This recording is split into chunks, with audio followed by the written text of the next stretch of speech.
We were at the NICU for a couple of weeks. He had to learn to eat. He had a feeding tube in when I got there. He had to learn to eat, and they had to do a lot of tests to determine if there were other problems besides just his heart. They did tests on his kidney, on his brain, all kinds of tests. And we got to go home for a little while, a week or two at the most. And then he got sick, and we had to come back. Once he was there on the ventilator, and so ill, is when he was diagnosed with a syndrome that he has, which showed us that this was going to be a lot more complicated than we initially thought. He had his first surgery when he was 6 weeks old. He had major open heart surgery.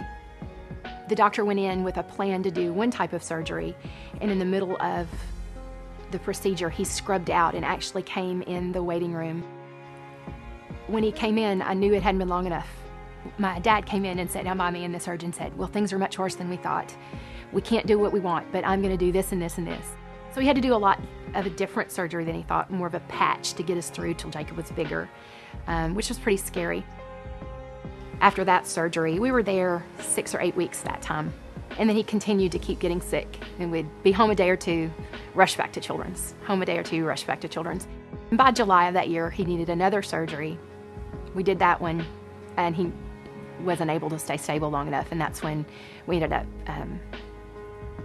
they did a tracheostomy and put him on a long-term ventilator. They did the trach on September 11th, 2001. The whole world was kind of falling apart that day, but it's a day that everybody remembers, and Jacob knows it's his special day.